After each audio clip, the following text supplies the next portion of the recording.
নমো তচ্ছা ভগবতো অরহতো সম্মা সম্বুদ্ধস্স।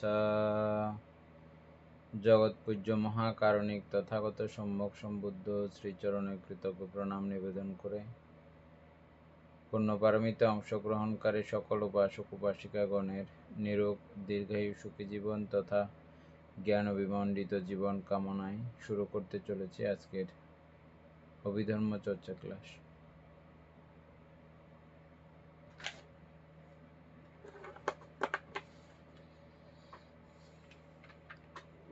নাম রূপ গাথার মধ্যে আরো কত লাইন বাকি আছে?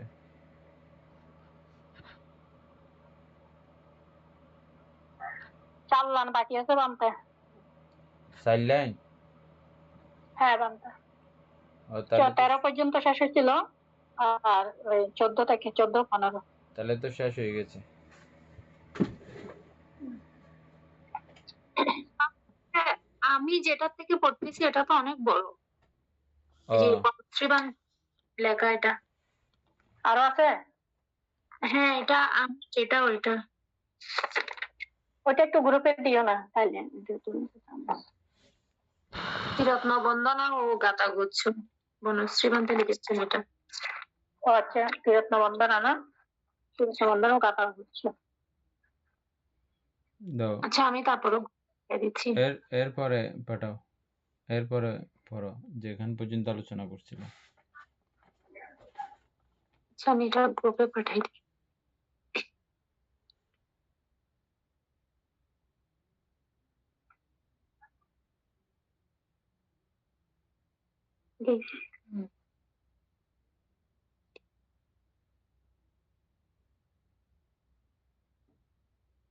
কালকে আমরা উচ্চ নিচ দীন দুঃখী সত্য গণন অন্ধক্ষঞ্জ বিকলাঙ্গ কর্মেরও কারণ এতটুকু পর্যন্ত পড়েছিলাম না?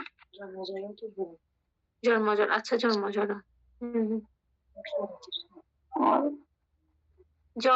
তারপরে হচ্ছে কর্মবশে নামরূপ বিভিন্ন আকারে তৃষ্ণারও কারণে সদা ঘুরে চক্রাকারে। জন্ম জরা ব্যাধি মৃত্যু দুঃখ যে ভীষণ নামরূপ একমাত্র তাহারও কারণ।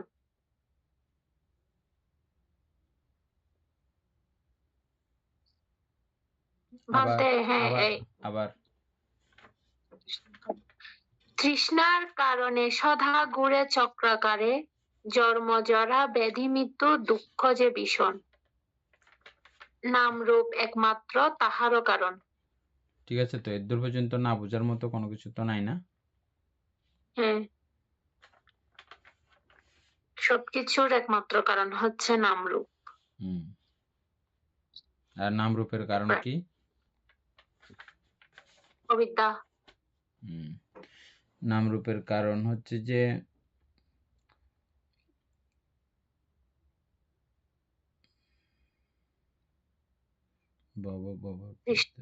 হ্যাঁ, তৃষ্ণা নামরূপের প্রতি তৃষ্ণা উৎপন্ন হয় বিধায় তো আমাদের বিজ্ঞানের প্রত্যয়ে নামরূপ, বিজ্ঞানের কারণে নামরূপ। বিজ্ঞান সৃষ্টি। হ্যাঁ বলেন। আজকে একটা খুব একটা দেখার জ্ঞানবান্তের ওইখানের মধ্যে এক জিনিসটা আছে বান্তে। বুঝি নাই, বলেন। আজকে বান্তে একটা দেখা দিয়েছেন দে। হ্যাঁ জ্ঞান দিতে। হ্যাঁ, ওই কথাগুলো ও দেখার মধ্যে আছে খুব সুন্দর করে। আচ্ছা আচ্ছা, এটা বলছিলাম মাত্র। ও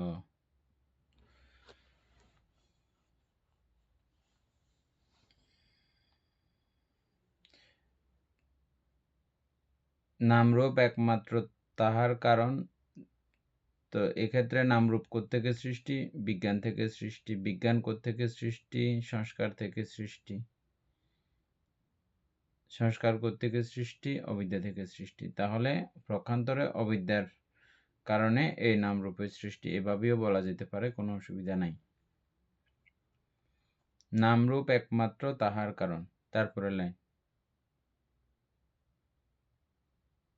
ভান্তে অবিদ্যা কোত্থেকে সৃষ্টি? দুঃখ সম্পর্কে জ্ঞাত নয় বা অজ্ঞাত, ওই কারণে অবিদ্যা সৃষ্টি।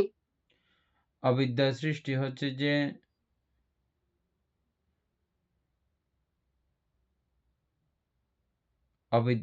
হচ্ছে যে পুনরায় আবার এই চক্র আমরা কি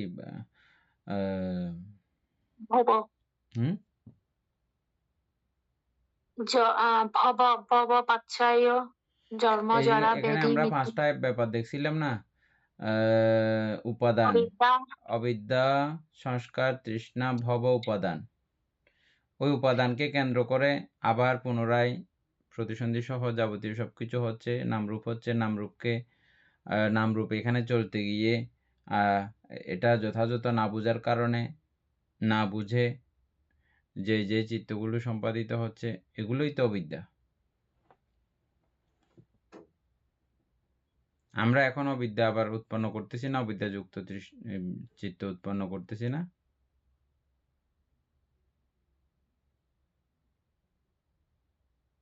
বুঝো নাই? আমাদের এখন অবিদ্যায় আমরা এখন বর্তমানে আছি নাকি? হ্যাঁ কাকে আছি, হেতু করে আছি? নামরূপকে হেতু করে। নামরূপকে হেতু করে আছি। ওই যে এই নামরূপের ওই উপাদানকে কেন্দ্র করে বর্তমানে এই সমস্ত যাবতীয় অবস্থাগুলো হয়েছে। তার মানে চক্র, এটা উপাদানকে কেন্দ্র করে আবার এই যাবতীয় সবকিছু হয়েছে। আবার এখানে নতুন করে অবিদ্যা সৃষ্টি হচ্ছে।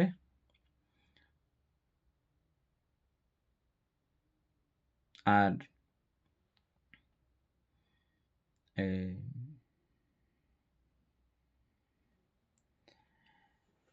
অর্থাৎ চিত্ত তৈরি করতেছি অবিদ্যাকে কেন্দ্র করে, আবারও পুনরায় চিত্ত তৈরি করতেছি।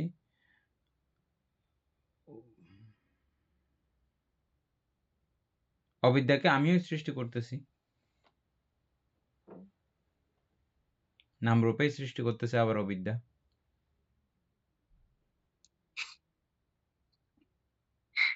এগুলো সার্কেল না পুরা? হুম, একটা প্রশ্ন আছে, বলেন। অবিদ্যা কত? হ্যাঁ, অবিদ্যা প্রথম কিভাবে সৃষ্টি হলো? আচ্ছা, এটা সম্পর্কে বুদ্ধ উত্তর দিয়েছেন।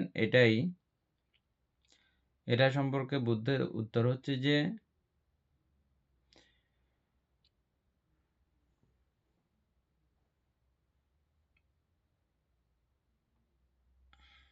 ওই গল্পটা, হরিণ মারতে গেছিল যে বনের মধ্যে, জঙ্গলের মধ্যে, তীর ঢুকে গেছিল যে, ও তীর বিদ্ধ হয়ে ওর বন্ধুরা আসলো তীর ছুটানোর জন্য। ও বলছে যে না, আমি এখন তীর ছুটাবো না, আমি আগে যে তীর মারছে ওকে আমার দেখতে হবে, ও কোন দেশের, সাদা না কালা, সে কীরকম, ওকে আমি আগে দেখতে হবে। দেখার পরে তারপরে এখানে যে বিষ মিশাইছে, ওই বিষগুলো কিভাবে বানাইছে, কীরকম করে বানাইছে, হ্যাঁ, এগুলো আগে দেখবো, আমি জানবো, বুঝবো, তারপরে আমার এটা তীর খুলবো, এখন খুলবো না।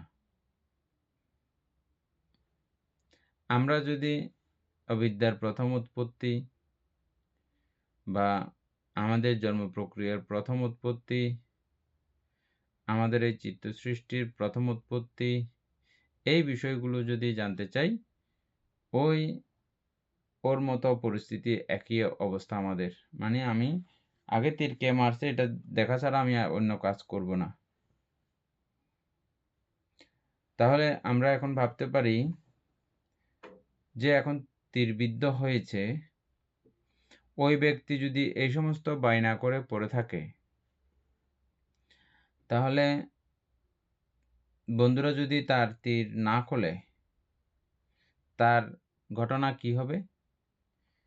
এ তীরের মধ্যে বিষ লাগানো, এবং এদিকে আবার শরীরের ভিতরে প্রবেশ করেছে তীর, সব কিছু মিলেমিশে বিষটা পুরো শরীরের মধ্যে ছড়িয়ে পড়বে, পক্ষান্তরে তার মৃত্যু হবে। আর তীর কে মেরেছে, কোন বিষ কোন দেশের এগুলো কোনো কিছুই কি তার জানা হওয়ার কোনো সম্ভাবনা আছে? আছে? নাই। বন্ধুরা বলছেন, দেখো তুমি আগে এটা তীর খুলে ফেলো, আর তীর খুলে ফেললে আমরা বিষনাশক ওষুধ দিলে তুমি ভালো হয়ে যাবার সম্ভাবনা আছে, ভালো হয়ে যেতে পারো। যদি ভালো হয়ে যাও তখন তুমি ইচ্ছে করলে সন্ধান করতে পারো। তখন সন্ধান করলে তুমি হয়তো ওই তীর প্রক্ষিপ্ত ব্যক্তিকে তুমি হয়তো দেখতে পারো, হয়তো দেখতে পারো, ডাইরেক্ট দেখতে পারো, এরকম ডাইরেক্ট বলা হয়নি, হ্যাঁ, হয়তো দেখতে পারো, কারণ ও কোন দেশ থেকে কোন দেশে চলে গেছে, অথবা সে মেরেও সেও মারা গেছে হয়তো, তো তাকে দেখতে পাওয়ার কোনো উপায় আছে? হয়তো আছে, হয়তো নাই। না, বুদ্ধ ঠিক সেভাবেই কথাটা বলেছেন যে হয়তো তুমি তাকে দেখতে পারো, আগে বীজযুক্ত তীর খোলার চেষ্টা করো, আর বাকিগুলো তুমি নিজে নিজে দেখবা। এটা বুদ্ধের, আপনার প্রশ্নের উত্তরে বুদ্ধ এটা বলেছেন। কি বুঝতে পেরেছেন এখানে? এটা আপনি করেছেন তা নয়, অনেক ভিক্ষুদের মধ্যেও এরকম করে বলেছে। প্রথমে তো খুব সাংঘাতিকভাবে বকা কয়েকজনকে, তো বলছে আমি তোমাকে, তুমি যে এখানে প্রভু জানিয়েছ, কি জন্য নিয়েছ? মানতে সংসার আবর্ত দুঃখ থেকে মুক্তির জন্য আমি প্রভু জানিয়েছি।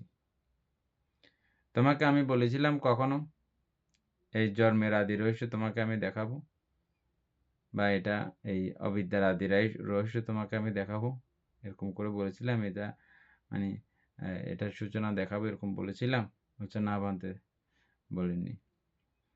সবাই যাকে বকা দিলে বুঝে যাবে, বকা দিলে কাজ হবে, ওই জাতীয় ভিক্ষুদেরকে বকা দিয়েছেন। যাকে বুঝাইলে হয়ে যাবে তাকে বুঝিয়েছেন। যাকে যেমন করে হয় আর কি, সবাই সব রকমে হয় না। হ্যাঁ, তো তাহলে আমাদের জন্য এই উপদেশটা কিন্তু এখনো রইল। তো প্রক্ষান্তরে বুদ্ধ বলছেন, দেখো এই সৃষ্টির আদি খুঁজে পাওয়া যায় না, কিন্তু কেন সৃষ্টি হয়েছে,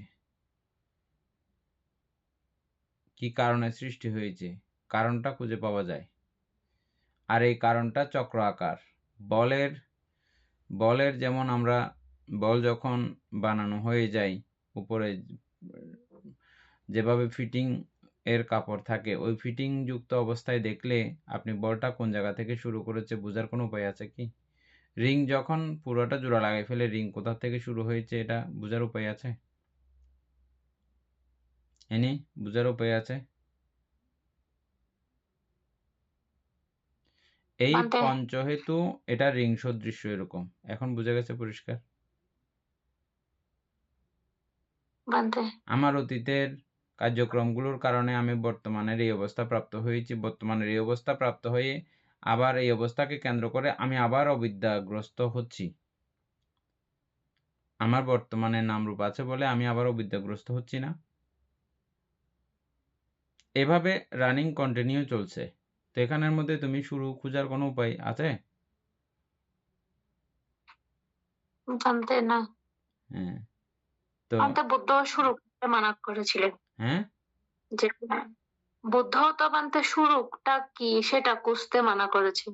হ্যাঁ, মানা মানে শুরুটা করেছেন। খুঁজতে গেলে আমাদের ডাইরেক্ট এরকম না, ডাইরেক্ট মানা করেছেন এরকম না। হ্যাঁ হ্যাঁ আগে direct তুমি তোমার শুরু তীর করতে। খুলে ফেলো। তীর বলতে আমাদের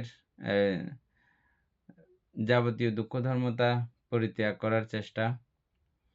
আমরা এই যে তৃষ্ণার বন্ধনে আবদ্ধ, এই তৃষ্ণা মুক্ত হওয়ার চেষ্টা, এটা করলে আমাদের একসময় এই দুঃখ শেষ হয়ে যেতে পারে, তৃষ্ণা শেষ হয়ে যেতে পারে। আর যদি শেষ হয় তখন ওই মূল হোতা, মূল কারক বা প্রথম এর সূচনা, এটা দেখা যেতে পারে হয়তো।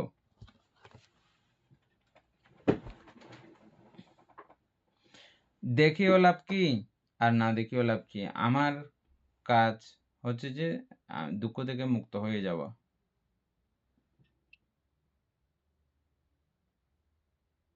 বুঝছেন এখন না?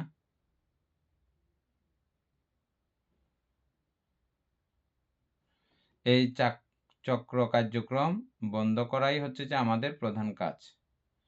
এই চক্র কার্যক্রম বান্ধে বন্ধ করার জন্যে আমাদেরকে প্রথমে ত্রিহেতুক শক্তিশালী চিত্ত লাগবে। ত্রিহেতুক শক্তিশালী চিত্ত লাগবে।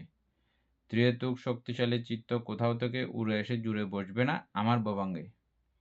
এগুলো আমাকেই সৃষ্টি করতে হবে। কিসের মাধ্যমে?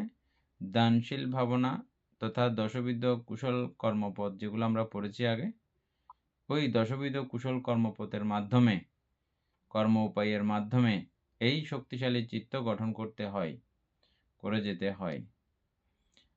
এই চিত্তগুলোই ভবিষ্যতে আমাকে ত্রিহেতুক মহাশক্তিশালী চিত্তের অধিকারী করবে।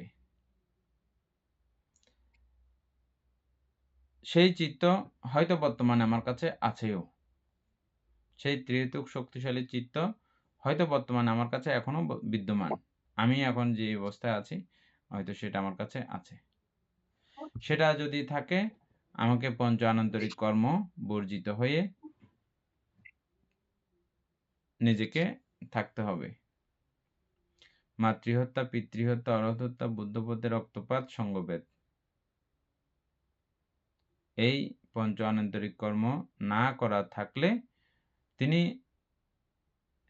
সদ্গুরুর উপদেশ এবং নিজের কর্ম প্রচেষ্টা, এই দুইয়ের সমন্বয় ঘটে গেলে তাহলে তিনি এই অবিদ্যার চক্রকে বা পঞ্চহেতুর চক্রকে তিনি বন্ধ করতে পারেন বিদ্যা উৎপন্নের মাধ্যমে। বিদ্যা উৎপন্নের উপায় কি? সমত অথবা বিপাশানা। সমত ভাবনার মাধ্যমে ক্রমান্বয়ে বিপাশানাতে উত্তীর্ণ হয়ে এই চক্রের কার্যক্রম তিনি স্টপ করে দিতে পারেন, ঘূর্ণন প্রক্রিয়া বন্ধ করতে পারেন। এছাড়া আর কোনো উপায় নাই এই ঘূর্ণন প্রক্রিয়া বন্ধ করার। কি একটা বলছিলে এনি বলো।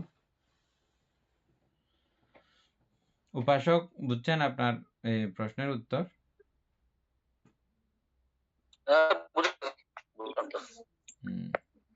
বামতে এখানে ইয়ার মধ্যে দেখতেছি যে মানে দীর্ঘ নিকায়ের একটি সূত্রের মধ্যে মানে আমাদের ভগবান বোধ একটা মানে জগতের যে চক্রাকার বিবর্তনের একটা বর্ণনা দিয়েছিলেন। তো এটা বর্ণনা ছিল যে মানে আদি অবস্থা কিভাবে শুরু, মানে আবাসর দেবলোক থেকে, যেটা আমরা আবাসর দেবলোক, এটা মানে বুদ্ধের মতো। তোমাদেরকে আমি ইয়ার সময় বলছিলাম, এই ব্রহ্মজাল সূত্র যখন আলোচনা হয়েছিল, ব্রহ্মজাল সূত্রের আগের কিছু কথা এমনিতে আমি বইয়ের পড়া থেকে বলি না, এমনি এমনি আমি কিছু কথা বলেছিলাম। বিভিন্ন সময় বিভিন্ন রকম করে হতে পারে, এখানে শুধু এক প্রকারের কথা বর্ণনা আছে, বুঝছো? এই মনুষ্যলোকের বিভিন্ন সময় বিভিন্নভাবে এই মনুষ্যলোকের পদচারণা সূচনা হতে পারে। বর্তমান যে বিজ্ঞান যে কথাগুলো বলছে ওই কথাকেও আমরা ডিনাই করি না। কি কথা? বাঁদর থেকে ক্রমান্বয়ে এই অবস্থা হওয়া, এটাকেও আমরা কি করতে পারি না, হতে পারে। এখন আপনারা সেটা বুঝতেছেন? আমরা ওরকম এখানে একটা এত দেখেছিলাম, কি কোন জায়গা থেকে, হিউম্যান রাইটস এখানে আছে বানতে মানে মানুষের জন্ম কিভাবে, এটা হতে পারে। এটা পরিবর্তন চেঞ্জের মাধ্যমে, যেমন আমরা এখন বিভিন্ন প্রজাতির মানুষ দেখি, লম্বা মানুষ, বাটি মানুষ, দুইয়ের সংমিশ্রণে আরেক জাতীয় হচ্ছে, আবার এটার সংমিশ্রণে ওটা হচ্ছে। আমরা যে এখন বর্তমানে বাংলাদেশ তথা আমাদের এশিয়ার মানুষগুলো সংকর জাতি বলতেছি আমরা, নানা জাতীয় মিক্স হয়ে আমাদের অবস্থান।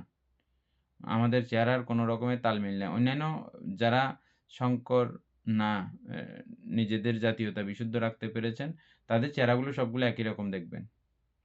প্রায় একটা চোখের মুখের গঠনের একটা মিলমিশ আছে। কিন্তু আমরা আমাদের দেশীয়গুলো হচ্ছে সংকর জাতি, একদম গণ্ডচক্র ভেজাল করে আমাদের চেহারা। কালারেরও কোনো ঠিক ঠিকানা নাই, কোনো রকমের রূপবৈচিত্র্যেরও কোনো ঠিক ঠিকানা নাই। একেকজন একেক কালার, একেক রূপ, একেক বর্ণ, একেক কিছু, বুঝছেন? এশিয়ান মানুষগুলো আমরা। কিন্তু জাপান বলেন, যেমন ফরাসিরাও এখন তো মিক্স হয়েছে, সংকর হয়েছে। কিন্তু গ্রামগঞ্জে এখনো তারা যারা একদম খুব তাদের স্বজাতীয়তাকে ভালোবাসে, তারা সংকরমুক্ত থাকতে চেষ্টা করে। তো ওই প্রক্রিয়াগুলো দেখলেও দেখেন নানা ধরনের পরিবর্তন মানবদেহে ঘটে যায়, বুঝছেন? এবং আরও অনেক কিছু আমরা বিজ্ঞানের সঙ্গে পরিচিত হতে গিয়ে এখন বর্তমানে আর অনেক কিছু আমরা দেখতে পাই, বুঝতে পারি। তো সেজন্য এই জাতীয় কোনো কিছুকেই বুদ্ধমতে অস্বীকার করার কোনো উপায় নাই। যেহেতু পুরো দেবলোকীয় দেবদেহ একসময় মানুষের ছিল, সেখান থেকে আস্তে আস্তে বর্তমানে আমাদের এই অবস্থা। হাজার কোটি লক্ষ মিলিয়ন বিলিয়ন বছর আয়ু ছিল একসময় মানুষের, সেখান থেকে আমাদের গড় আয়ু এখন 60 বছর। বুঝেন নাই ঘটনা? একসময় মানুষের মিলিয়ন বিলিয়ন আয়ুও ছিল, কিন্তু গড় আয়ু এখন 60 বছর। এরকম নানা প্রক্রিয়াতে নানাভাবে হতে পারে।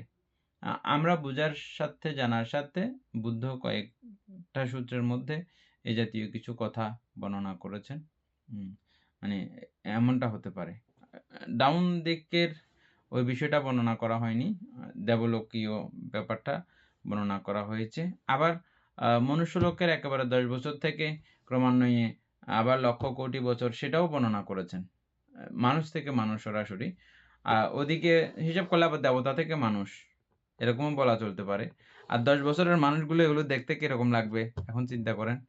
10 বছরের আয়ুষ্ক মানুষ, ওই বান্দরের সঙ্গে তেমন কোনো কি করা যাবে না। বুঝা গেছে? তো এনে বুঝা গেছে জিনিসটা।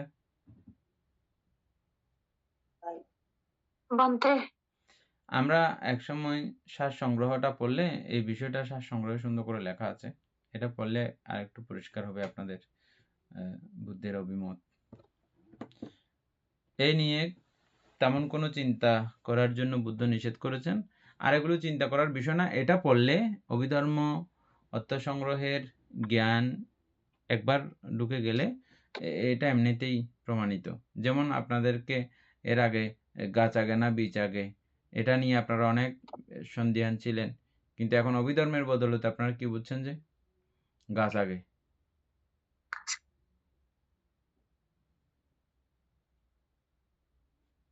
বুঝছেন? আর প্রাণী জগতের দিক থেকে ডিম আগে না মুরগি আগে যদি বলা হয়, ডিমও আগে হতে পারে, মুরগিও আগে হতে পারে, এটা দুটোই হতে পারে। আর গাছের বেলায় বললে আগে গাছ। কিভাবে হলো গাছ? মাটির মধ্যে আমাদের জলবায়ু যেরকম, ওই জলবায়ু যেই জায়গাতে ওই জলবায়ুর প্রভাব পড়বে, মাটির মধ্যে অটোমেটিকভাবে দেখবেন একটা শ্যাওলা জাতীয় উপরে একটা সবুজ, মাটির উপরে একটা সবুজ আবরণ। এটা বৃক্ষ হওয়ার আদি লক্ষণ। ওখান থেকে ক্রমান্বয়ে একটু একটু করে শ্যাওলাগুলো বড় হয়ে একটু ফুলে উঠে মোটা হয়, দেখেছেন? পাতলা পাতলা কম্বলের মতো লাগে। ওখান থেকে আরও সুযোগ পাইলে আর কিছু কিছু লম্বা হয়ে যায়, একটু বড় হয়ে যায়। একটা সংস্পর্শে একটা সংস্পর্শে একটা আস্তে আস্তে করে বড় বৃক্ষ। আর এই বৃক্ষ এই জায়গার মাটি, ওই জায়গার মাটি, এই জায়গার ওয়েদার, ওই জায়গার ওয়েদার, এগুলো মিক্স হতে হতে নানান জাতীয় এই বৃক্ষরাজির জন্ম, এবং ওই বৃক্ষ হয়ে নানা ধরনের ফুল ফল, এই জাতীয় সব কিছু এগুলো ক্রমে ক্রমে ক্রমে ক্রমে হয়েছে। এনে এটা বোঝা যায়, বিজ্ঞানের সায়েন্সের ছাত্রগুলো খুব ভালো করে বুঝবে এই বিষয়টা। আমাদের আছে না, রনি বড়ু আছে না, দীপেন বাবু, এরকম গবেষণা আপনার কখনো বইয়ের পুস্তকে পেয়েছেন আপনি? অবশ্য এতদূর পর্যন্ত যায়নি বিজ্ঞান। বুদ্ধ যতদূর পর্যন্ত একেবারে পৌঁছায় দিয়েছেন, ছোট কিছু উদাহরণের মাধ্যমে, ছোট কিছু কথার মাধ্যমে যে পর্যন্ত পৌঁছায় দিয়েছেন, বিজ্ঞান এখনো সে পর্যন্ত হয়তো যেতে পারেনি।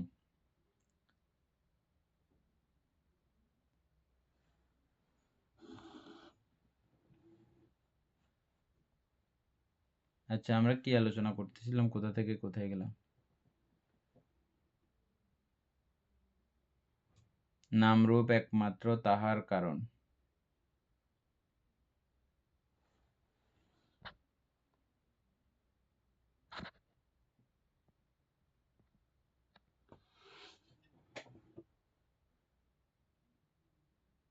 এনে তারপরে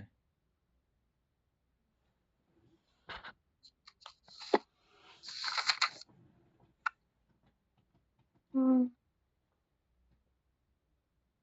তৃষ্ণার কারণ কারণ আপনি উদয়, তৃষ্ণা কয় বিনে তার নাহিক বিলয়। বিদর্শন জ্ঞান মার্গে করি বিচরণ, তৃষ্ণা কয় করি কর দুঃখের নিধন। তৃষ্ণা ক্ষয় ছাড়া ইহার বিলয় সম্ভব না, অনুৎপত্তিও সম্ভব না। তৃষ্ণা ক্ষয় হইলে এটার বিলয় হয়, আর তৃষ্ণা ক্ষয় হইলে এটার অনুৎপত্তি হয়, মানে উৎপত্তি হয় না, আর উৎপত্তি বন্ধ। আর এই তৃষ্ণা ক্ষয়ের কারণ বিদর্শন। তারপরে সংস্কার ধর্ম যাহা ত্রিভব মাজারে, নাম রূপ পরিচয়ে সর্বক্লেশ হরে। দুঃখ হতে মুক্তির তরে যত জ্ঞানীজন, অনিত্য দুঃখ অনাত্মা তিনটি লক্ষণ।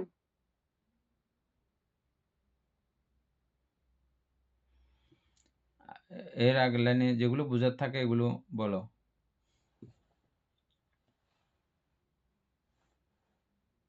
বলছে সংস্কার ধর্ম যাহা ত্রিভব মাজারে,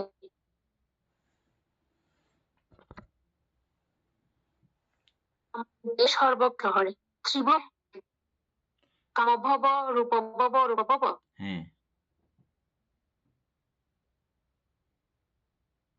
তারপরে মানে সংস্কারটা মানে সংস্কারের মাধ্যমে আমরা কিন্তু কামরূপে, তারপরে রূপালোকে দেবলোকে, মানে তিন ভবের মধ্যে মানে এগুলা চক্রাকার আছে, ঘুরবে এই সংস্কারের কারণে।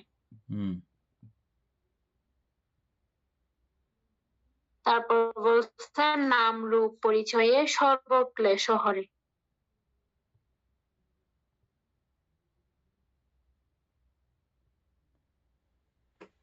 নাম রূপ দুঃখ হতে পরিচয়ে মুক্তি সর্বক্লেশ হরে, এটা বুঝাই দাও।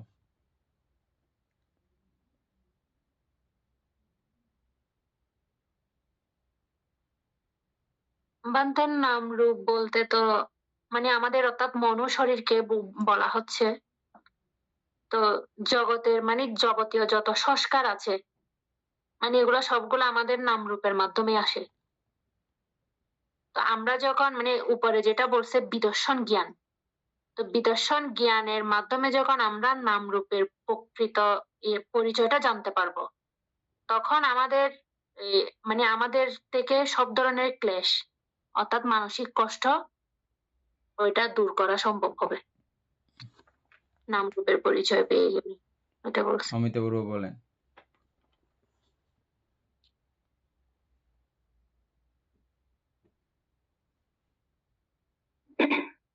কারণটা এখানে বলতে যে মানে নামরূপ নামরূপ নামরূপ যদি আমি প্রকৃতভাবে জেনে যাই, এই যে আমাদের 52 প্রকার সংস্কার, তারপর 89 প্রকার চিত্ত, মানে এগুলো সম্পর্কে সবকিছু নাম এবং রূপ সম্পর্কে যদি আমি সঠিকভাবে যদি মানে জানতে পারি, বুঝতে পারি, মানে কিভাবে আমাদের এই সংস্কার গুলো হচ্ছে, কিভাবে আমাদের চিত্তগুলো যে মানে এইভাবে নানা চক্র আকারে, হ্যাঁ, জন্মের পর জন্ম মানে এগুলো ঘুরতেছে, এগুলো যদি আমি প্রকৃতভাবে যদি বিদর্শন জ্ঞানের মাধ্যমে যদি উপলব্ধি করতে পারি, তাহলে মানে এইগুলো আমার সমস্ত ক্লাস গুলো দূর হয়ে যাবে এরকম।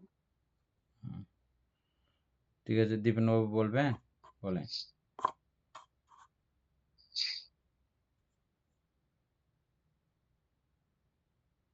ভান্তে আমার কাছে মনে হচ্ছে এখানে নামরূপ পরিচয় সর্বপ্রেষ হরে।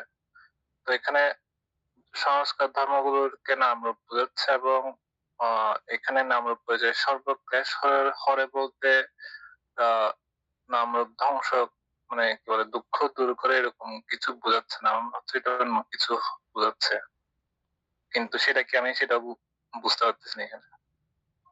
এনি তাহলে আবার রিপিট করো, এই এখানে যেগুলো যেগুলো ইয়ে আছে আরো বলা দরকার বলে মনে করতেছো বলো।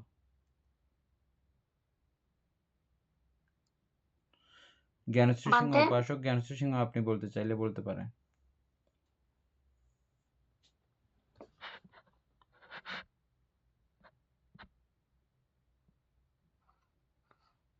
বন্ধুরা মানতে বানতে আমি কিছু এখন বলবো না, ঠিকই আছে।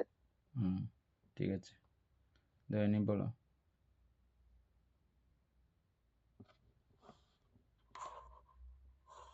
বান্তে অর্থাৎ এখানে নামরূপের যে অর্থাৎ নামরূপ আমাদের নাম এবং রূপের বুদ্ধ দর্শনের মতে সেটা বলতেছে যে মানে আমাদের মন আর শরীরের কথা বলা হচ্ছে নামরূপের কথা।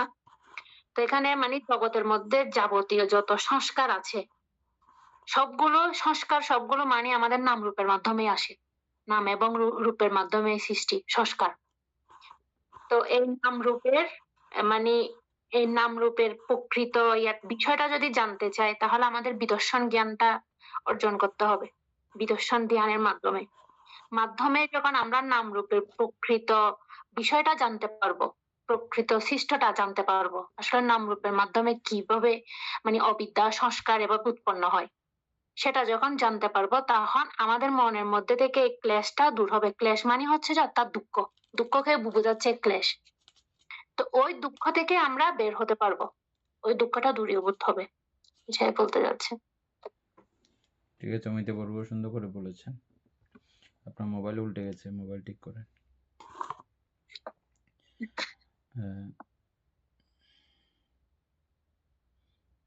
ওই পড়াগুলো দেখতেছি তো সেজন্য মোবাইলটা এরকম হয়ে গেছে।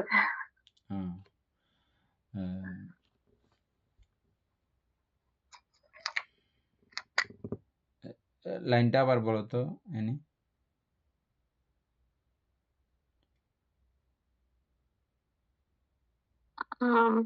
তৃষ্ণাক্ষয় বিনে তার নাহিক বিলয় বিদর্শন জ্ঞান মার্গে করি বিচরণ। তৃষ্ণাক্ষয় করি কর দুঃখের নিধন সংস্কার ধর্ম যাহা ত্রিভব মাজারে নাম রূপ পরিচয়ে সর্বক্লেশ হরে। হ্যাঁ, অন্য কিছু না, শুধু নাম রূপ পরিচয়ে সর্বক্লেশ হরে, মানে সর্বক্লেশ নষ্ট হয়ে যায় নাম রূপের পরিচয় পাইলে মাত্র। আমরা একেবারে সহজ একটা উদাহরণ দিয়েছিলাম গিফট বক্সের কথা, এটা মনে রাখলে সবসময় হবে আপনাদের। গিফট বক্স উপরে খুব চকচকে কাগজ মোড়ানো আছে, তারপরে এটা দেখলেই আমাদের কিরকম একটা কৌতূহল জাগে, না কি আছে রে, কি আছে, কি আছে রে, কি আছে, নাম লিখে দেয় না, এগুলো কি জিনিস আছে, এটা নাম লেখা থাকে না, তো একটা কৌতূহল করার জন্য এভাবেই দেয় জিনিসগুলো। গিফট দেখেন তো আপনারা, না? তো এগুলো যতক্ষণ পর্যন্ত না খুলে রাখে ততক্ষণ পর্যন্ত আলাদা একটা কৌতূহল এটার প্রতি এবং আকর্ষণ মানসিকতা এটা থাকে। খুলে দেখে ফেললে দেখবেন যে দৌড়, এখানে একটা গলস, 5 টাকা দামের গলস, প্লাস্টিকের গলস, এটার প্রতি আর ওরকম একটা কি কাজ করে না। আগে যে একটা কৌতূহল এমন তেমন ছিল, এটা আর নাই। আর একেবারেই যখন দেখতেছেন যে এখানে খুব ভয়ঙ্কর কিছু রাখা, দুর্গন্ধ, বিষ্ঠা, অপ্রয়োজনীয় এই জাতীয় কিছু রাখা আছে, তখন এটা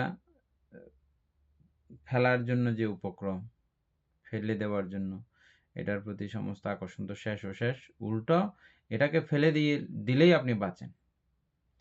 এটা রাখলে নিজে যেমন গন্ধ পাচ্ছেন, পরিবারের অন্যরাও সবাই গন্ধ পাচ্ছে।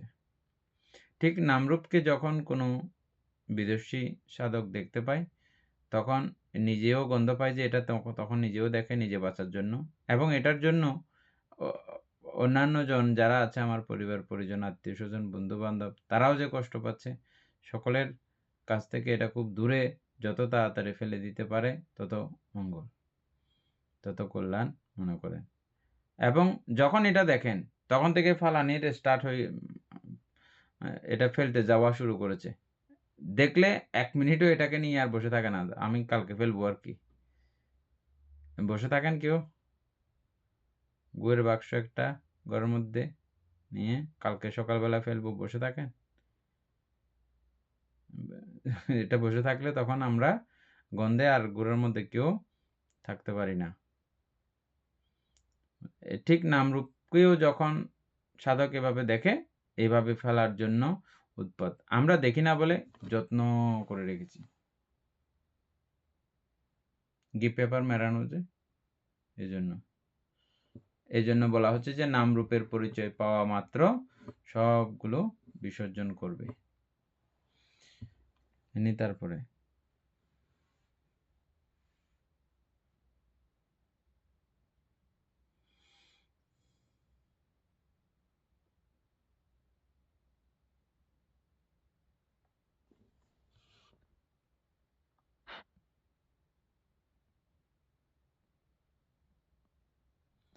তারপরে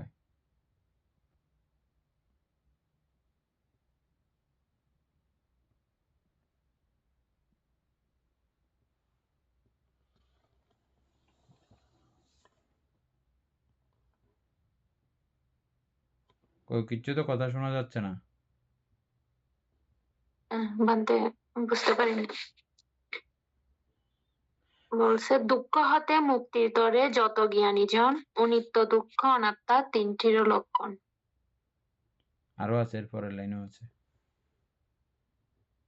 তারপর আরোপিয়া নাম রূপে কর সংমর্ষণ বিদর্শন জ্ঞানে তাহা লবে যোগীজন।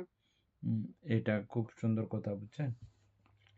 বিদর্শন কিভাবে করবেন এটা শেখানো হয়েছে এই লাইনের মধ্যে। প্রথম হচ্ছে যে কি, প্রথম দুঃখ হতে পুরাটা কিন্তু এক কথা, দুঃখ হতে মুক্তি তরে যত দুঃখ জ্ঞানী থেকে জন মুক্তির জন্য যত জ্ঞানীজন আছেন তারা, তারপরে সংমর্ষিয়া না যত জ্ঞানী জন অনিত্য দুঃখ অনাত্মা তিনটি লক্ষণ। অনিত্য দুঃখ অনাত্মা এই 3 লক্ষণকে সংমর্ষণ নাকি? তারপর আরোপিয়া নাম রূপে কর সংমর্ষণ। আরোপিয়া নাম রূপে কর সংমর্ষণ। নাম এবং রূপের মধ্যে ওই অনিত্য বিচার করে দেখা, প্রমাণ করে দেখা, দুঃখ প্রমাণ করে দেখা, অনাত্মা প্রমাণ করে দেখা, সংমর্ষণ করা, সংমর্ষিয়া। তারপরে বিদর্শন জ্ঞানের তাহা লবে যোগীজন। এই অনিত্য দুঃখ অনাত্মা এটা ফাইনালি ও যেটাই বুঝবে আবার ফাইনালি নাম রূপের মধ্যে এটাও সেই অনিত্য দুঃখ অনাত্মাই প্রমাণ মিলবে যে লাস্ট। এটা আমরা ওই জ্ঞান ছাড়া ধ্যান হয় না, ধ্যান ছাড়া জ্ঞান হয় না একটা কথা বলছিলাম না?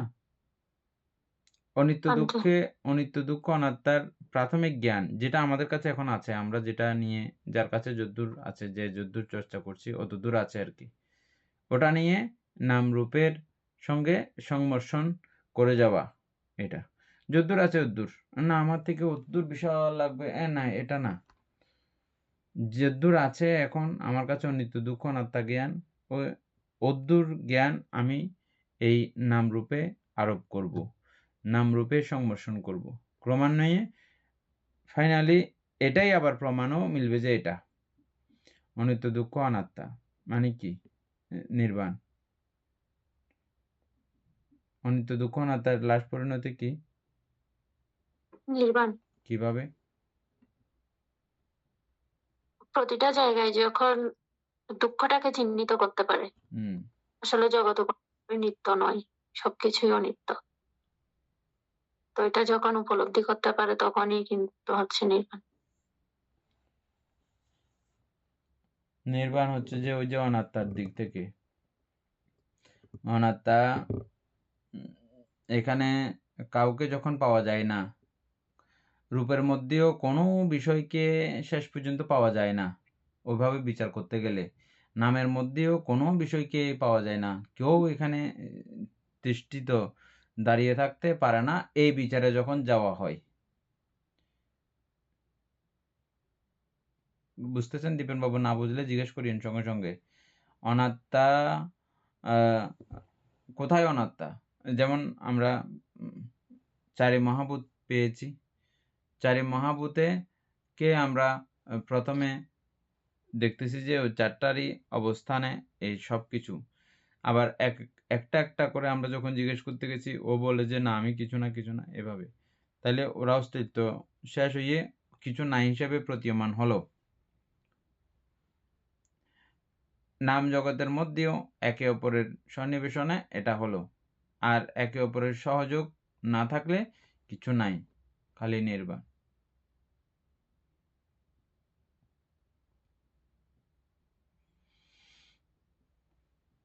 এই অনাত্মা দর্শনেই নির্বাণ প্রতীয়মান হয়। এখন বুঝে গেছে এনি? আমরা শূন্যতা বিমুখ, অপ্রনিহিত বিমুখ, তারপরে আরেকটা কি অপ্রনিহিত, আরেকটা হচ্ছে প্রনিহিত মনে হয়। অপ্রনিহিত, তারপরে শূন্যতা বিমুখ, অপ্রনিহিত বিমুখ, অনিমিত্ত বিমুখ। অনিমিত্ত বিমুখ। এটা এই অনাত্মা জ্ঞানের সঙ্গে পুরো সামঞ্জস্য।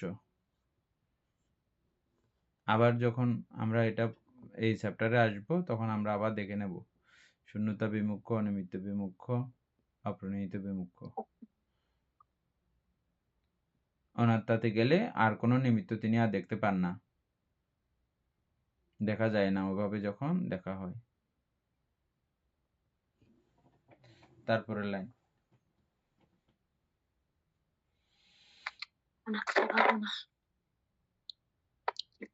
তারপর হচ্ছে সুযুক্তি সংজাত জ্ঞান সংমর্ষণে হয়, সাধক সাধনা বলে পায় পরিচয়।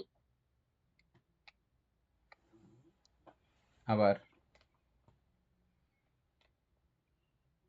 সুযুক্তি সংজাত জ্ঞান সংমর্ষণে হয়, সাধক সাধনা বলে পায় পরিচয়। খুব সুন্দর কথা, দেখছেন? হ্যাঁ, সুযুক্তি সংজাত জ্ঞান, সংজাত জ্ঞান। সুযুক্তি মানে কি? যুক্তিযুক্ত ভাবে। আপনাকে অযৌক্তিক ভাবে কোনো কিছু দেখার জন্য বুদ্ধ বলে নাই, না এটা নাই, তুমি এটা এভাবে দেখো, নাই কিছু, এটার সঙ্গে কোনো সামঞ্জস্য নাই, বৈজ্ঞানিক কোনো ব্যাখ্যা নাই, কিছু নাই, তাও আপনাকে জোর করে দেখতে বলছে। এরকম কোনো কিছু আমরা আজ পর্যন্ত পাইনি, পাইছি? এই জগতের মধ্যে আমরা এমন কোনো কিছু পাইছি না? কিছু নাই এখানে, কোনো কিছু হাত ধরার কোনো কিছু সুযোগ সুবিধা নাই, তারপরও বলতেছে না এভাবেই করো, এরকম কোনো কিছু আমরা কিন্তু আজ পর্যন্ত পাইনি। সবগুলো বিজ্ঞানসম্মত ব্যাখ্যা আছে। হ্যাঁ, 100% আমাদের চোখে ধরা না পড়লেও প্রাথমিক যেভাবে ধরার যদ্দূর আমাদের চোখে দেখার বুঝার এদূর কিন্তু আমরা দেখতেছি, বুঝতেছি।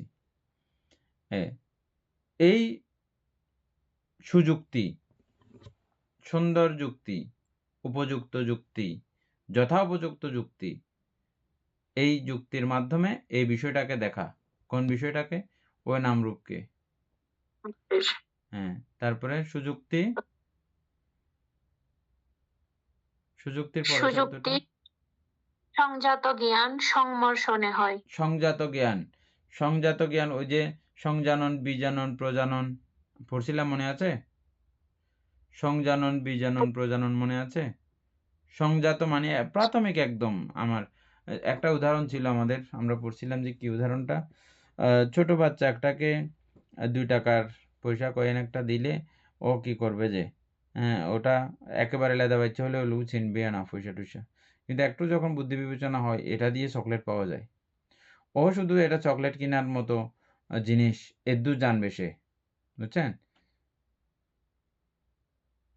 তারপরে আর এর থেকে আরেকটু অভিজ্ঞ মানুষ এই 2 টাকার কয়েনগুলো এগুলো যদি 50টা জমা হয় এগুলো 100 টাকা হয়। 100 টাকা দিয়ে অমুক জিনিস কেনা যায়। এটা সম্পর্কে আরো অনেক তার ধারণা আছে। একটু বুঝোরা মানুষ লেদা বাচ্চা থেকে আরেকটু যখন বড় হয়। আবার এই পয়সাটাকেই যদি কোনো ধাতব বিজ্ঞানীকে দেওয়া হয়, এটার বর্তমান বাজার মূল্য কি আছে, এমন কি আছে, কি আছে, ধাতব হিসাবে এটার মূল্য কি, এটার মানে 1 কেজি হলে এটার মূল্য কত এবং কি ধাতব দিয়ে এটা বানায়, এটা কিভাবে গলানো যায়, যাবতীয় সবকিছু ওই ধাতব বিজ্ঞানী জানে না? ঠিক এভাবে এই আমাদের নামরূপ সম্পর্কীয় সংজানন, বীজানন, প্রজানন এ জাতীয় করে জ্ঞানের 4 ভাগ আছে। তা আমাদের কাছে কিছু না থাকলেও ওই সংজানন লেদা বাচ্চা যেরকম পয়সা দেখলে চকলেট খাবার মতো এটা জিনিস এদ্দুর তো অন্তত আমাদের অবশ্যই নামরূপ সম্পর্কে জানা আছে। বুঝছেন এখন ঘটনা? কোনো চিত্ত চৈতসিক পড়তে লাগবে না। আমার এই সময় এরকম চিত্ত, ওই সময় এরকম চিত্ত, এগুলো জানা যায় না, বোঝা যায় না, আমরা বুঝি না। আমাদের যে একটা চিন্তন ক্ষমতা আছে এবং আমাদের যে একটা দেহ আছে এটা আমরা দেখতে পাই না। সারা জগতের মধ্যে যে দেখা যায় রূপগুলো আছে, স্বরেন্দ্রিয়ের গ্রাহ্য বস্তু আছে, এটা স্বাভাবিকভাবে বুঝতে পারা যায় না।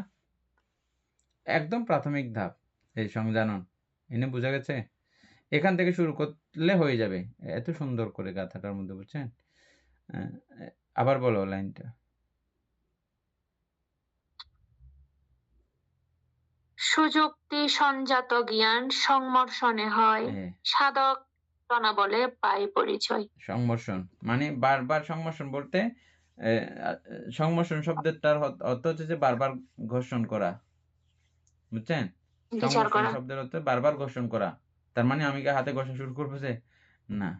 সংমর্ষণ হচ্ছে যে মানে যদ্দূর জানেছেন, যদ্দূর যেটা বুদ্ধে যেটা আপনাকে যদ্দূর করতে বলেছেন সেই ঠিক সেই জায়গায় বারবার সেটা করতে থাকেন। হ্যাঁ, এটা অনিত্য, এটা অনিত্য, এটা অনিত্য, এটা যদ্দূরের মধ্যে আপনি অনিত্য দেখতেছেন ওদ্দূরের মধ্যে এটা বারবার সংমোষণ, বারবার একই জায়গায় রিপিট। এটা দুঃখ, এটা অনাত্ম। দশবিধ জ্ঞান এই আছে যে বিদর্শন জ্ঞান, ওখানে সংমর্ষণ জ্ঞান একটা আছে তো বন্ধু। এই তো এটা আর কি, এটা আর কি। হ্যাঁ, বুঝছেন? এটা আপনি বারবার করতে করতে অদ্দূর পর্যন্ত আপনি মানে পৌঁছে যাবেন, যেটা মানে অদ্দূর পর্যন্ত গিয়ে স্থায়ী হয়ে গেছে। এটা সংমর্ষণ জ্ঞান। এটা শুরুর ধাপে একরকম ছিল, এটা যখন পাকাপোক্ত হয় ওটাকে দশবিধ বিদর্শন জ্ঞানের মধ্যে সংমর্ষণ জ্ঞান হিসাবেও পরিগণিত হয়, হিসাব করা হয়, ধরা হয়। এনে বোঝা গেছে এটা না? বান্তে ওইটা তার বিদর্শন ধ্যানের দ্বারা উনি সাধনার মাধ্যমে কিন্তু এই যে প্রত্যক্ষভাবে ওই জিনিসটা উনি বুঝতে পারেন বিচার বিশ্লেষণের মাধ্যমে যে আসলে এটা অনিত্য। বুঝি না? প্রতিলোম জ্ঞান সংমর্ষণ জ্ঞান বলা কি বলা যায়? না, এটা তো দশবিধ বিদর্শন জ্ঞানের মধ্যে ওগুলো ওই পর্যায়েরগুলো আলাদা আছে। এখানে আরেকটু কি আসবে, আমরা গাথাটা পুরো দেখে ফেলি।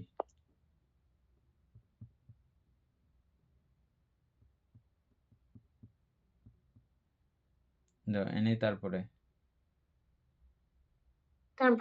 নাম রূপ রূপান্তর দেখি যুগিবর, অনিত্য ক্ষয়িত ইহা ভাবে নিরন্তর।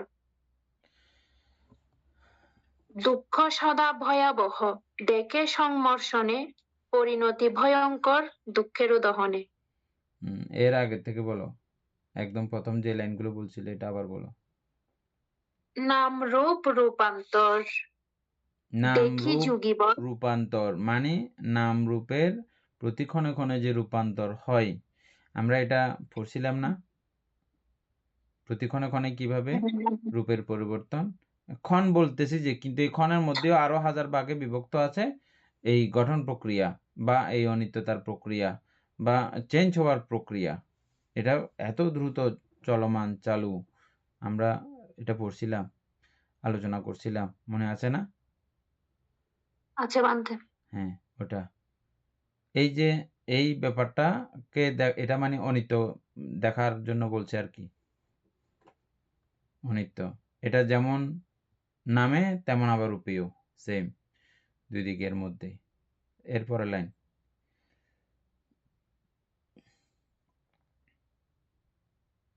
অনিত্য ক্ষয়িত ইহা ভাবে নিরন্তর। আচ্ছা, এটাও তো বলেছেন। এই তো অনিত্য ক্ষয়িত। অনিত্য হ্যাঁ, ক্ষয়িত মানে ক্ষয় হচ্ছে প্রতি ক্ষয় মুহূর্তে। হচ্ছে আর কি প্রতিটা হ্যাঁ প্রতিটা মুহূর্তে। হ্যাঁ দুঃখ সদা ভয়াবহ দেখে সংমর্ষণে, হুম। বিনতি ভয়ঙ্কর দুঃখেরও দহনে। দুঃখ সদা ভয়ঙ্কর। তো এভাবে যদি ভাঙন প্রক্রিয়া যদি দেখতে থাকেন, ভাঙা অবস্থা দেখতে থাকলে, তাইলে আমরা দারুণভাবে ভয়গ্রস্ত হয়ে থাকবো না সারাক্ষণ? দারুণভাবে হুম, ভীতি উৎপন্ন হবে না? আমি খালের পাড়ের মানুষের উদাহরণ দিয়েছিলাম। খালের পাড়ে ওদের আর কোনো জায়গাতে যাওয়ারও জায়গা নাই। আর ঘরটাও ভালো ঘর। কিন্তু খাল ভাঙতে তো কোনো খালের ঘর পুরো খালের মধ্যে চলে যেতে কোনো এগুলো ৫ ঘন্টাও লাগে না। এমন ভয়ঙ্কর খালের ইয়েগুলো বীজাণু শুরু করলে মুহূর্তের মধ্যে পুরা সহ ঘরবাড়ি সহ টান দেয়। ওরকম জায়গায় যারা ঘুমায় তারা কীরকম আতঙ্কের মধ্যে থাকে। ঠিক আমাদের দেহ নিয়েও যে আমরা আছি, আমরা এগুলো ভাবি না বলে, চিন্তা করি না বলে আরামসে দিব্যি ঘুরতেছি যে। কিন্তু কত দ্রুত আমাদের চুল ফাঁকা থেকে শুরু করে, চামড়া ফোতা হওয়া থেকে শুরু করে, আমাদের চোখের দৃষ্টি থেকে শুরু করে, কানের শ্রবণ শক্তি থেকে শুরু করে, জিহ্বার আস্বাদন শক্তি থেকে শুরু করে, যাবতীয় এগুলো কীভাবে কমতেছে। আগে যেরকম ছোট বাচ্চা থাকাকালীন আপনার কাছে যেই তরকারিগুলো যেরকম স্বাদ লাগতো, এখন এরকম লাগে? লাগে না। জিহ্বার পাওয়ারটা কমে গেছে। আমাদের যে আস্বাদন ক্ষমতা এগুলো কমে যায়। আগে যেরকম আমরা শুনতাম এরকম আমরা শুনতে পাই না ক্রমান্বয়ে। আগে যেরকম আমরা দেখতাম এরকম আমরা দেখতে পাই না। চোখের যাবতীয় সবকিছু এভাবে কমতেছে। এটা একদিনে বা দুদিনে নয়। এটা অতি দ্রুত ওরকম ন্যানো সেকেন্ড হিসেবে যদি হিসাব করে দেখি, দ্রুত এটা কমতেছে। ওই কমা বিষয়টা এখানে প্রতীয়মান হয়। এটা তারপরে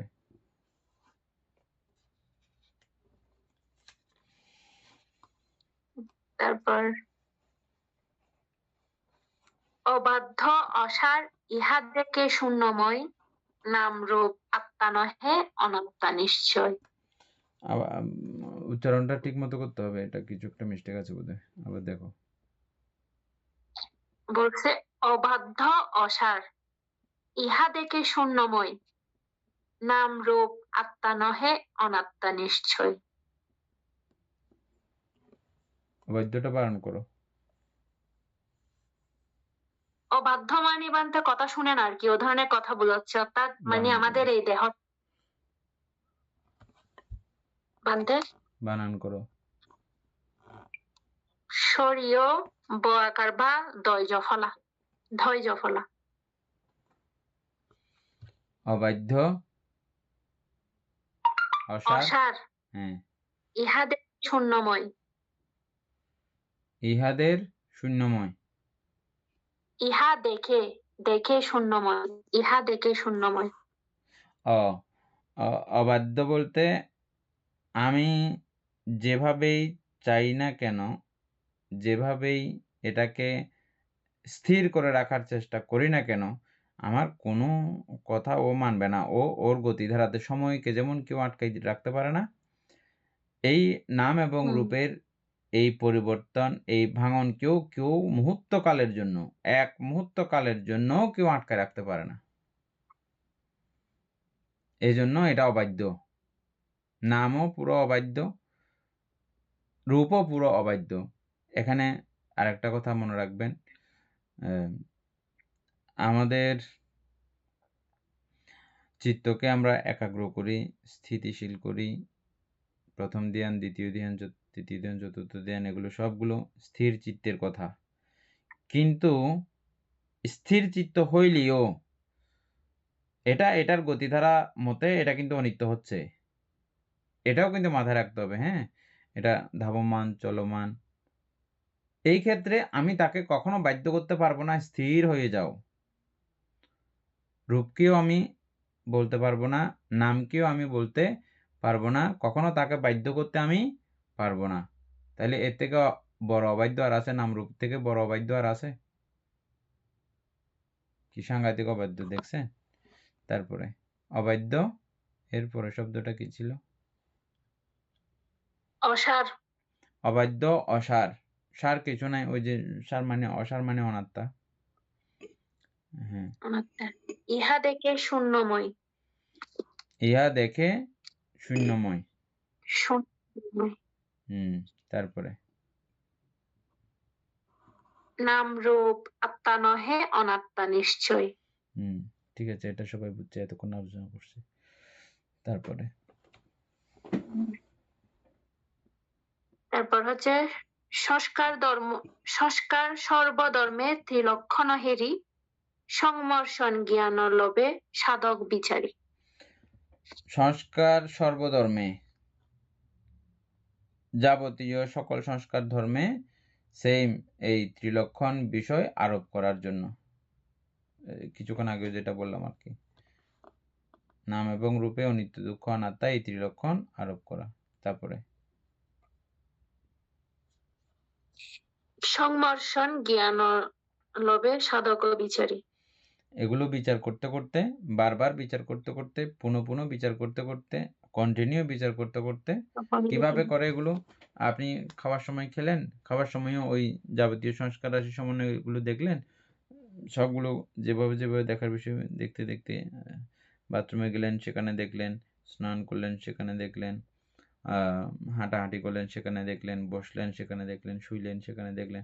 এভাবে সারাক্ষণ দেখতে দেখতে এই সংমর্ষণ জ্ঞান ক্রমে তৈরি হয়, উপলব্ধি হয়, বোঝা হয়। তারপরে বান্ধে তারপর শেষ। এটা পুরো শেষ হয়ে গেছে? হ্যাঁ। আচ্ছা, এটা এবং আমরা যেটা আবৃত্তি করছি ওটা আর এটার মধ্যে কথাগুলো প্রায় সেম, ঘুরিয়ে দুরকম করে বললেও মানে গাথাটার মূল ভাবত্ব কিন্তু একই। যাই হোক, আজকে তো আমাদের আর ক্লাসের মূল পাতায় আমরা গেলাম না, এটা বুঝলাম। দীপেন বাবু, আশা করি এটা কার জন্য, গাথাটা কার জন্য বলা হয়েছিল? যে দীপেন বাবুর কারণে কি একটা প্রশ্ন ছিল, যে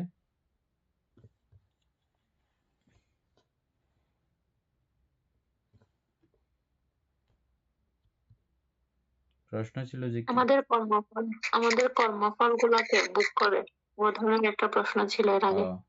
তাহলে এখানে বুঝে গেছে কর্মফল কে বুক করে। কর্মফল বুক করতেছে তাহলে নাম রূপে, আর নাম রূপকে আবার আমি আমার মনে করতেছি, সেজন্য দুঃখটাও আমিই পাচ্ছি, এটাই বলি আমরা। কিন্তু এই আমি কাকে কেন্দ্র করে বলতেছি? নামরূপকে। নামরূপ কি? নামরূপ এটা এটা এটা জানেন আপনি। তাহলে নামরূপে দুঃখ পাচ্ছে বললে আপনি হাসবেন না? নামরূপে দুঃখ পাওয়ার বিষয়। হ্যাঁ, এখানে কোনো সংস্কারকে দেখেছেন ওরা দুঃখ পাওয়ার মতো ক্ষমতা রাখে? বেদনাকে আপনি দেখেছেন বেদনা দুঃখ পাওয়ার মতো ক্ষমতা রাখে? ওকে বললে মাত্র ও বলবে যে কোথায়, আমি তো নাইও, আমাকে ওরা সবাই ঠেস দিছে যে আমি আছি যে। রূপের মধ্যেও এরা সবাই এরকম করে বলবে। তাইলে এরা যদি কোনো কিছু ভোগ করে, যদি বলি, তাহলে এটা হাস্যকর না? বিষয়টা বুঝার পরে, জানার পরে বিষয়টা হাস্যকর না? এই তখন হচ্ছে যে নামরূপে কর্মফল দেখি বিদ্যমান। এর আগে কথা যেটা ছিল, ফলের ভোক্তা নাই, কি ছিল যে লাইনটা? কোনটা বানতে শেষের? শেষের না, যেটা থেকে এখানে আসছে, যেটা থেকে আমরা এই জায়গায় আসছি। কর্মের কর্তা নাই, ফলের ভোক্তা নাই। ফলের ভোক্তা নাই, কর্মের কর্তা। এবার তাহলে এখন কেমনে আপনি কর্মের কর্তা পাবেন? এখানে এই দৃষ্টিকোণে বিচার করলে আপনি কর্মের কর্তা আর পাচ্ছেন? পাওয়া যাচ্ছে কর্মের কর্তা, এবং ফলের ভোক্তাও কি পাওয়া যাচ্ছে? হ্যাঁ, তবে এটা যেহেতু আপনারা নিজেরাই বুঝতেছেন কিরকম একটা বিষয়, সকলের সামনে ঢালাও করে উপস্থাপন করার বা ক্রমিকভাবে পড়ে না এসে আমাদের কাছে এটা খটকা লাগতেছে কেন? আমরা ক্রমিকভাবে সুন্দর করে পড়ে আসি না বলে বিষয়টা এই মুহূর্তে আসা মাত্র মাথা উলটপালট হয়ে গেছে। কিন্তু পুরো বিষয়টা সুন্দর করে আমি যদি ধারণ করি তাহলে মাথা উলটপালট হবার বিষয় নেই। বুঝে গেছে দীপেন বাবু? এনি উপাসক জ্ঞানশ্রী সিংহ, তারপরে উপাসিকা লাভলি বড়ুয়া, বুঝতেছেন? উপাসিকা বাবলি বড়ুয়া, বুঝতেছেন?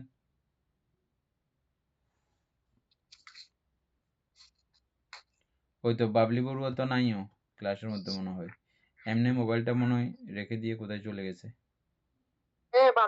আছেন? বুঝতে পারতেছেন? ঠিক আছে, আমাদের আজকে টাইম শেষ হয়েছে। সদ্ধর্মপ্রাণ প্রিয় উপাসক উপাসিকা বৃন্দ, এতক্ষণ যাবৎ আমরা অভিধর্ম চর্চা করেছি, এতে আমাদের অপ্রমেয় পুণ্য সাধিত হয়েছে। এই পুণ্য রাশি অনন্ত চক্রবাসী সত্যগণকে দান করছি, গুরুভান্তি দিওকে দান করছি, মাতা পিতাগণকে দান করছি, এবং এই পুণ্যের কাছে আমরা প্রত্যেকে প্রার্থনা করব নির্বাণ লাভ অবধি অসৎ ব্যক্তি মূর্খ ব্যক্তি পাপমিত্রের সংসর্গ লাভ না করে সদা সর্বদা জ্ঞানদর্শী কল্যাণ মিত্রের সান্নিধ্য সংসর্গ লাভ করতে সক্ষম হই। এইরূপ সাধু কামনা পোষণ করে আজকের মতো ক্লাস এখানেই সমাপ্ত করছি। সাধু সাধু সাধু প্রকাশা বন্দামি ভান্তে